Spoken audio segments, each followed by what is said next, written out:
From players' heated on-course confrontations to brutal, ice-cold humiliation, these are the 20 most disrespectful moments in golf history. And first we start in 2005, when two of golf's biggest names nearly came to blows in the sacred space of Augusta National's locker room. The Masters tournament, golf's most prestigious event, became the backdrop for an explosive confrontation between Phil Mickelson and Vijay Singh. What started as a dispute over metal spikes would escalate into something much more heated. So, what happened? It was Friday at the Masters. The tension is already thick as players battle to make the cut. Singh, playing in the group behind Mickelson, notices something concerning. Or at least, he thinks he does. He calls over a rules official, complaining that Mickelson's metal spikes are leaving significant marks on the pristine Augusta greens. But, instead of addressing Mickelson directly, Singh takes his grievance to officials, setting off a chain of events that would lead to one of golf's most infamous locker room confrontations. When Mickelson heard of Singh's complaints, he was absolutely furious. Not just about the accusation, but about how it was handled. After his round, Mickelson stormed into the champion's locker room, where he overheard Singh discussing the incident with other players. Uh-oh, here we go. 3, 2, 1. Without hesitation, he marched straight toward him, getting right in his face, calling him a mother-f***er, and challenging him to settle things outside. The usually composed Mickelson had reached his breaking point, and Augusta's hallowed locker room nearly became a boxing ring. Next on the list, golf is a game built on tradition, respect, and sportsmanship. So when a player blatantly disrespects the course, you know it's bad. Enter Sergio Garcia, a man who has had more than his fair share of controversies. But this one? Absolutely disgusting. Back in 2007 at the WGCCA Championship, Garcia was having a rough day. After missing a short putt on the 13th hole, frustration got the best of him. Instead of just shaking it off like a professional, Garcia leaned over and spit directly into the cup. Yes, right where the next group would have to putt. It was caught on camera, and when the footage aired, golf fans were outraged. Players couldn't believe the blatant lack of respect, and commentators ripped into him for such a childish, unsportsmanlike act. To make matters worse, it wasn't just an emotional outburst, it was a straight-up hygiene nightmare. Imagine the next player lining up their putt, only to find Garcia's saliva waiting for them in the hole. Classy, right? After the backlash, Garcia was forced to apologize, calling his actions disgusting and admitting that it was one of the worst things he had ever done. No arguments there. Moving to number 15, we're heading to the 2024 President's Cup, and oh boy, do we have a story for you. You know how they say golf is a gentleman's game? Well, sometimes even the gentlemen forget their manners, or at least that's how it looked at first. It's day one at Royal Montreal. Tensions are already running high, and we've got Tom Kim and Sungjae Im, these young guns from the international team, going head-to-head with world number 1 Scottie Scheffler. Now the match is getting spicy. Just a hole earlier, Kim had drained this monster putt and let out a massive celebration. But it wasn't just a fist pump. Oh no. Kim turned straight toward Team USA and gave them a look that screamed, "Yeah, take that!" It was bold, it was cocky, it was borderline disrespectful. And Scheffler? He wasn't having any of it. He fired back with his own birdie and screamed, right in Kim's direction. But that wasn't even the worst part, not by a long shot. So here we are, right on the 8th green. Kim and Im finish the hole, and then, out of nowhere, they just walk off. Straight up leave while Scheffler still has a birdie putt to make. Can you believe it? In golf, that's like leaving a dinner party before dessert is served. You just don't do it. NBC's Paul McGinley nearly fell out of his commentary chair. "That's bordering on bad behavior," he said. And honestly, who could blame him? But wait, because it turns out our young international team stars weren't being rebellious teenagers after all. The real puppet master? Assistant captain Camilo Villegas. He's the one who pulled Kim and Im aside and told them to head to the next tee. Why? Because he could see this pressure cooker was about to blow its lid after all that back-and-forth celebration drama. Number 14 takes us into one of golf's most disrespectful rivalries ever witnessed. Golf is supposed to be a gentleman's game, but sometimes things get really ugly. So before we dive into this feud, I really need your help. I'm trying to reach 20,000 subs before March is over, and your subscription helps more than you know. Please subscribe. All right, let's move on. You ever see a guy completely lose it? Well, that's exactly what happened when Bryson DeChambeau snapped after hearing one name over and over again. And here's the thing, it wasn't even his own. It started as a joke. After that infamous eye-roll interview, fans thought it'd be hilarious to mock Bryson by yelling, "Brooksy," every chance they got. At first, he laughed it off, pretending it didn't bother him. But round after round, tournament after tournament, it didn't stop. Then came the 2021 BMW Championship, and the moment it all exploded. Bryson had just lost a brutal playoff against Patrick Cantlay. He was drained, frustrated, done. As he walked off the course, a fan, just feet away, saw his chance and yelled, "Nice round, Brooksy." And that's when Bryson snapped. He whipped around, locked eyes with the heckler, and stormed toward him. His patience, gone. The smile, nowhere to be found. "You know what? Get the f*** out." Silence.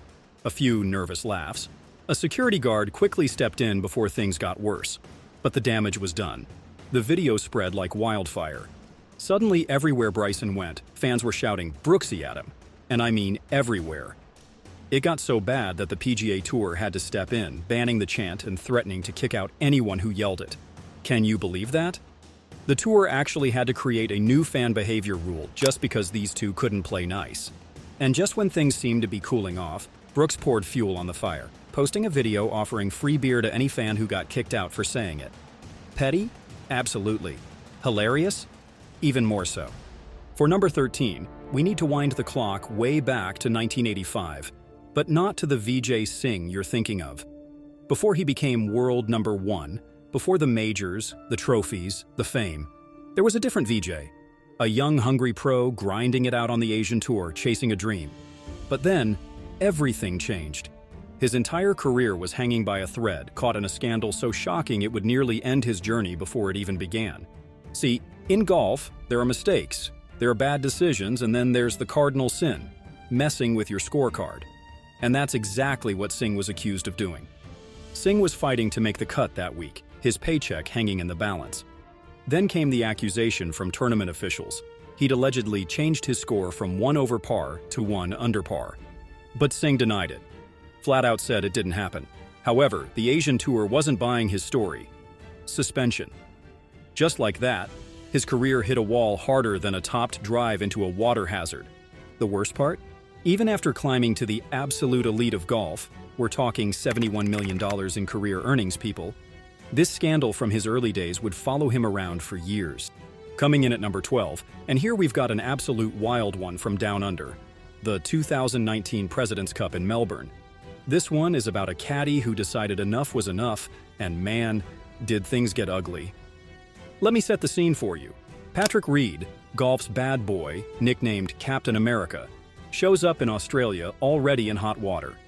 Just a week before, he'd been caught doing some, creative landscaping in a bunker at the Hero World Challenge. You know, the kind of improving your lie that makes golf purists lose their minds. The Aussie fans? Oh, they were ready for him. From the moment Reed stepped onto Royal Melbourne, the crowd was all over him. Constant heckling, creative chants. Every hole, every shot, it was cheater this and Sandman that. Reed and Webb Simpson had just lost their morning match, Reed's third loss of the week, by the way. His caddy, Kessler Karen, who also happens to be his brother-in-law, had been watching his guy take heat for 3 straight days. And that's when the pressure cooker finally exploded. A fan says something, we still don't know exactly what, and Karen just snaps. He jumps off his cart, charges at the fan, and shoves him. Yes, you heard that right. A caddy shoving a fan. Chaos erupts as security has to jump in and everything. But the worst part? They banned Karen from carrying the bag for Sunday's singles matches. Literally unprecedented in President's Cup history. Poor Reed had to have his swing coach step in as an emergency caddy. Number 11 takes us back to 1970, where we've got what might be the greatest roast of a golf course ever recorded. Dave Hill has just finished second at the US Open at Hazeltine National. Now, most runners-up would give your typical "the course played tough" interview. But Dave Hill? Oh no, this man chose violence. You've got to understand, this is the US Open we're talking about. The USGA's pride and joy, their crown jewel. And here comes Hill, walking into the press room with absolutely zero filters engaged. When asked about the course, he drops this bomb. "It looks like a man destroyed a beautiful farm." The reporter's jaws hit the floor, but Hill was just warming up. Someone makes the mistake of asking what the course was missing. Hill doesn't miss a beat. 80 acres of corn and a few cows. Boom. The USGA suits nearly fainted on the spot. And just to twist the knife, he adds, just because you cut the grass and put up flags doesn't mean you have a golf course. The USGA, who take themselves very seriously, slapped him with a $150 fine, which, by the way, might be the best value in golf history for that level of entertainment. Which brings us to number 10. Well, some golfers have a reputation for being tough competitors. Others, they're just flat-out disrespectful. And then there's Rory Sabatini, a man who has earned his place as one of the most disliked players in PGA Tour history. Curious about what he did? Just ask his playing partners. Imagine you're grinding through a round, locked in, focused on every shot, trying to stay in rhythm. You step onto the green, line up your putt, and then realize your playing partner is already walking off to the next tee, before you've even finished the hole. That's not just bad etiquette, that's peak Sabatini behavior. His blatant disregard for fellow players became so infamous that in 2007, Sports Illustrated polled PGA Tour pros, and guess what? Sabatini was voted the least favorite playing partner on tour. Shocking? Not really. And Rory didn't just snub his playing partners. He went after some of the biggest names in golf. Take Ben Crane, for example. Sure, slow play frustrates a lot of golfers, but Sabatini took it to another level. Instead of waiting like literally everyone else, he stormed ahead, skipping the usual sportsmanship altogether, playing at his own pace, like the rules didn't apply to him. Then came his boldest, most absurd move yet, calling out Tiger Woods. At the 2007 Wachovia Championship, Sabatini, yes, Rory Sabatini, challenged the most dominant golfer on the planet, saying Woods wasn't as unbeatable as people thought. Imagine taunting the guy who had been steamrolling the competition for years, a man who practically owned golf at that point. Spoiler alert, that didn't age well. But Sabatini's disrespect wasn't just aimed at other pros. In 2011, at the Northern Trust Open, he took things way too far, yelling at a teenage volunteer at Riviera, reportedly berating the kid for simply doing his job. That meltdown led to an altercation with Sean O'Hare, who wasn't about to let Sabatini's behavior slide. And when asked about the incident, Sabatini shrugged it off, dismissing everything as absurd rumors. Rumors? Please, this guy practically wrote the book on disrespectful golf moments. For number 9, we're at the 2018 US Open at Shinnecock Hills, and Phil Mickelson is about to disrespect the very essence of golf, on his 48th birthday, no less. Let me paint you a picture of pure chaos. Lefty's on the 13th green, already having a brutal round. His putt misses and starts rolling down a slick, unforgiving slope, picking up speed like it's late for a flight. Now, any golfer would just watch in agony and take the punishment. But Phil? Oh no, Phil sprints after it, and right in front of thousands of fans and millions watching at home, he takes a full swing at his ball while it's still moving. That's not golf, that's backyard mini-golf behavior. The commentators are speechless, the crowd doesn't know whether to cheer or call the golf police. This wasn't just a rule violation. This was Mickelson flipping the rule book upside down and laughing in its face. But what really made jaws drop was his defense afterward. Cool as ever, Phil stood there and basically said, "Yeah, I did that on purpose. I knew the rule and took the penalty instead of letting it roll off the green." Excuse me, what? For a sport built on honor, tradition, and playing the ball as it lies, this was a slap in the face. Some called it brilliant gamesmanship. Others called it one of the most disgraceful moments in golf history. And just when you thought we were done with the drama, here comes number 8. The Patrick Reed Post-Ryder Cup meltdown of 2018. Team USA has just gotten their tails handed to them by Europe, and most players are doing the usual "we'll get 'em next time" routine. But not our friend Patrick Reed. Reed walks into his New York Times interview and starts throwing more people under the bus than a traffic director. First, he took aim at Captain Jim Furyk, basically calling his pairings a disaster. But then, things got really spicy. Reed flat out blamed Jordan Spieth, saying, "He doesn't want to play with me." Mind you, these two had been one of Team USA's most dominant Ryder Cup duos just 2 years earlier. But instead of keeping things behind closed doors like, a normal teammate, Reed aired it all out in public. And the best part?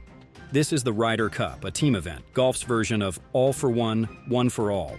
But Reed, he basically turned it into a one-man WWE promo, calling out his own squad like he was cutting a heel turn. The golf world was stunned. I mean, you might think these things, but you don't say them out loud. And you definitely don't say them to the New York Times. Number 7 brings us one of those moments where you have to ask yourself, did that really just happen at a professional golf tournament? Ladies and gentlemen, welcome to the 2024 Solheim Cup, where things got, well, let's say a little more revealing than usual. So here's the deal. There's Allison Lee standing over her ball, 86 yards out on the second hole. But what nobody watching at home knew was that just minutes earlier, on the tee box, something hilarious went down. The caddies, Jack Fulgham and Taylor Takada, are feeling frisky and make this wild bet. Fulgham goes, "Hey, if either of our players holes out, we'll pay $500. But Lee, she's got other ideas. She jumps in with the greatest counteroffer in golf history. No, if we hole out, you guys have to take your shirts off. I mean, what are the odds, right? It's like betting your buddy they can't hit the ball picker at the driving range, except this time it actually happened. Lee's shot takes off, lands on the green, starts spinning back, and boom! Straight in the hole for eagle. Now the golf world gets to witness something you definitely don't see in the rulebook. Two caddies doing their best Magic Mike impression. Takada's running around like he just won the lottery, shirt flying through the air. Then, here comes Fulgham, walking across the green holding his caddy bib in one hand, golf bag in the other, with this "I can't believe this is happening" grin plastered across his face.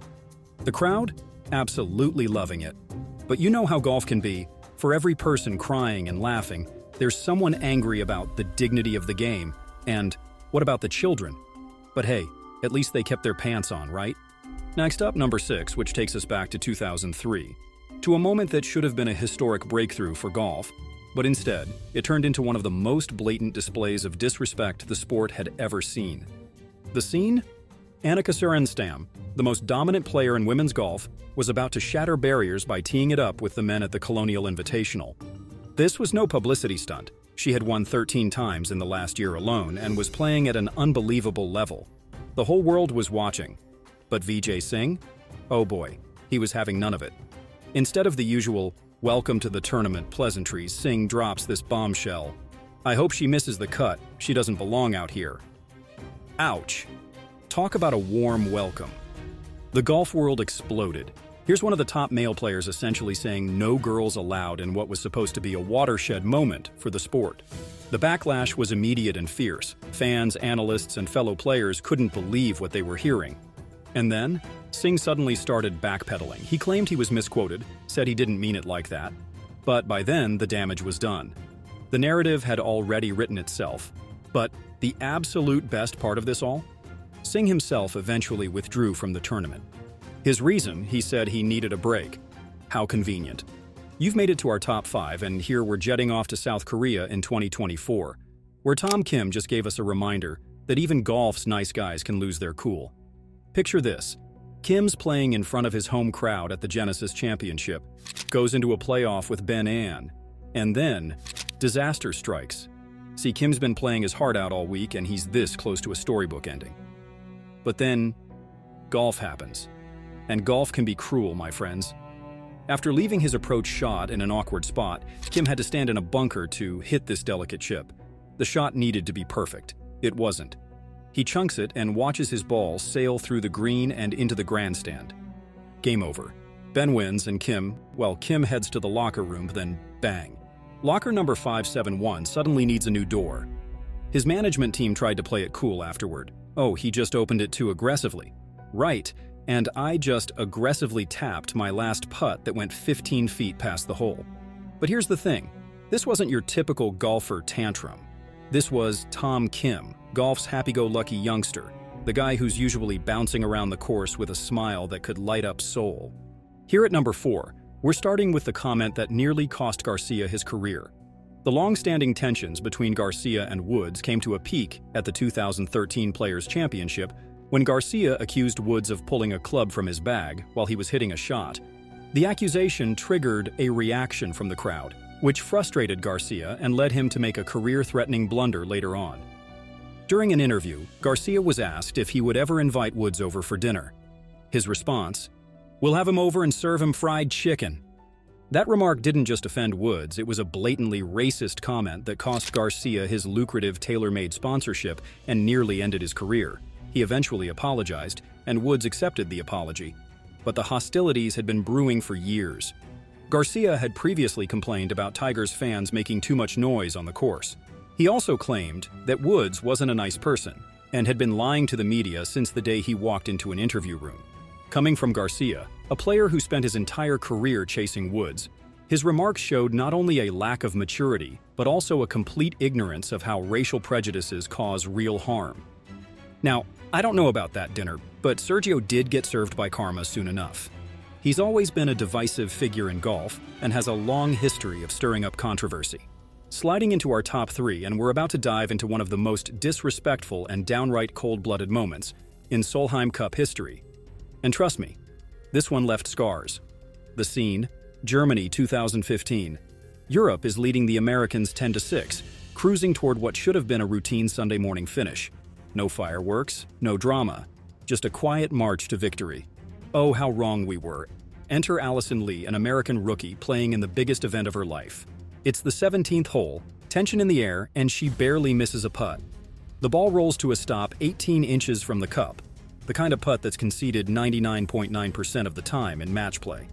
Without hesitation, she picks it up. Big mistake. Suzanne Pettersson standing nearby. Silent, stone-faced, ruthless. She never actually gave the putt. And the moment Lee picks up her ball, Pettersson pounces. That wasn't conceded. Wait, what? What followed was absolute chaos. Players arguing, captains fuming, and tears. Actual, full-on tears. Poor Charlie Hull, Pettersson's own teammate, is literally sobbing as she walks off the green, looking like she just watched the saddest movie of her life. Meanwhile, Pettersson, she's standing there like a poker player who just pulled off the bluff of the century.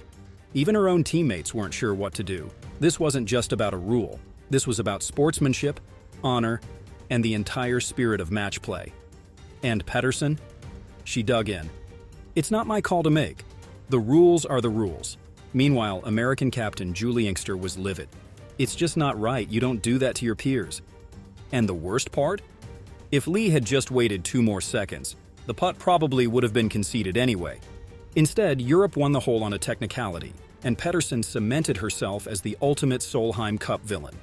For number 2, we're traveling back to 2006 for what might be the absolute coldest move in golf history. Michelle Wie, teenage golf prodigy, decides to part ways with her caddy, Greg Johnston. No big deal, right? Happens all the time. But not like this. You see, Johnston didn't get a face-to-face conversation. He didn't get a call, a text, or even a courtesy heads up. No, he found out at the airport gate. And here's where it gets even more brutal. Michelle didn't even tell him, neither did her parents. She sent her agent to do the dirty work. Let's put this into perspective. Johnston wasn't just some caddy. This was the guy who won 4 majors with Julie Inkster, a respected veteran in the game. And there he is, standing at Manchester Airport, probably thinking about what movie to watch on the flight home when, bam, he gets blindsided. Hey Greg, by the way, you're fired. That's like breaking up with someone over a post-it note, but somehow even worse.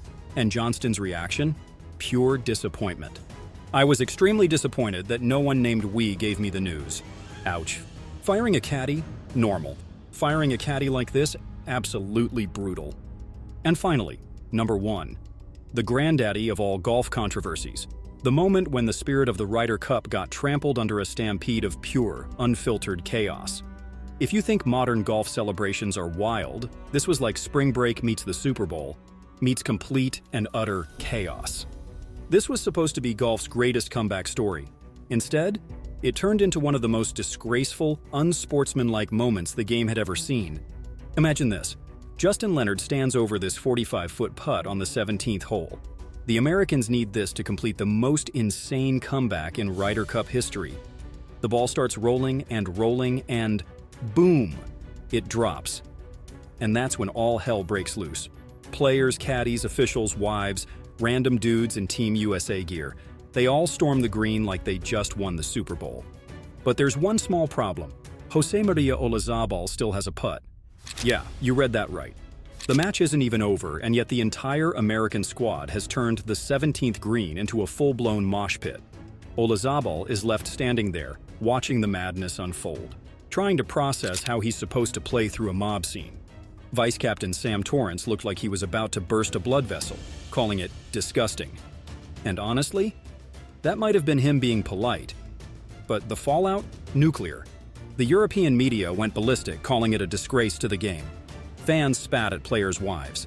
The Ryder Cup, a tournament built on respect and sportsmanship, had just been dragged through the mud. Sure, the Americans completed the greatest comeback in Ryder Cup history, but at what cost? Well, now that you're still here, we have another great video for you to watch, right in the middle of the screen. Enjoy.